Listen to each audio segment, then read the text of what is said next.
All right, Tucker, thanks so much. Folks at home, do you ever get confused by the sell-by and best-by date labels on your food? Well, does the date on your milk carton, does that really mean that you need to toss it as soon as you see that date come up? Here to explain what all it means is Dr. Felicia Stoller.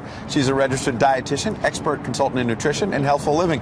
Good to see you this morning. Nice to Staying see you. warm, Thank I hope. you. A little chillier today. Yep. Walk us through, because people get very confused about what it all means. Right, Yeah, so we want you to save us some money without making us sick. Well, I can definitely save you some money on that. So first of all, we have these sort of use by dates that are on foods, and so we think about it in terms of safety, we think about it in terms of quality, and we think about it in terms of freshness and whether or not a manufacturer or a store should still have something on their shelves. So the things that have the shortest life, I just want to show you here. You have things like, fresh cut meats, cold cuts, yogurt.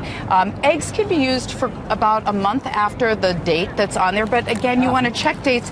Things like packaged salads. So what happens is with packaged salads, the cut up fruit, because you've exposed some surface area, those are going to go bad a little bit quicker. All right, well, we want to, like we said, safety. We want to make sure that we don't get sick. Right, and so meat is what always makes me nervous. Right, exactly. So something like ground beef, if you don't use it within 2 days of buying, so this is a fresh ground meat, you need to stick it in the freezer. Same thing with turkey. Some other foods come in packaging where they're cryovac packed, so there's absolutely no air in there. What about fish? I find fish, I've got to use it that day or the next day. Well, that's that I usually do, but you can buy frozen. And it gets confusing when you put it in the freezer. That's right. Can you leave it in the freezer? How long? You know what I mean? Because sometimes you look at it after a few months or a few weeks, it looks a little... So we say with frozen food, generally 6 to 9 months in the freezers, but the truth is, how many of us are taking a Sharpie and writing down the best date that we have? Right, and so then if you look at things like milk, for example, I just want to show you that there's lots of options in terms of, yes, you can have fresh milk, and we know, like even between New York and New Jersey, there's different dates on the same milk containers. Sure. So you can get things that are shelf stable. So when you're talking about how you can save money, I'm a big fan of buying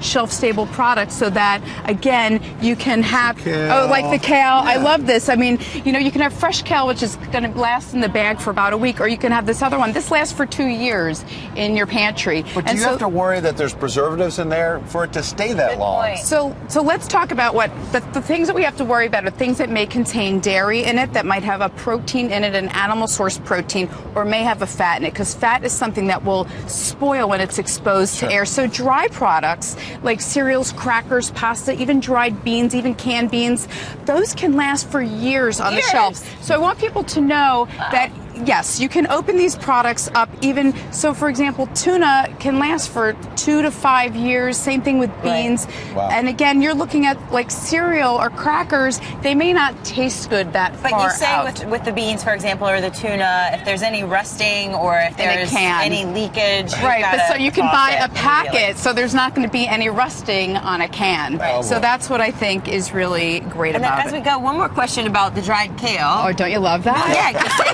I think it's delicious. You can buy this as healthy as eating it is, and the nice thing is you can get this at Rite Aid. You can get it at a drugstore. You can get it anywhere. It is fresh, good snack. And it takes a lot of the work out. Calories. That's right. Well, this is dried powdered kale, so you can add it to other foods. So I really love that thanks, for Doctor. cooking. Thank you. This My is really pleasure. helpful. We appreciate it. Nice. Thank Dr. you. Felicia Stoller.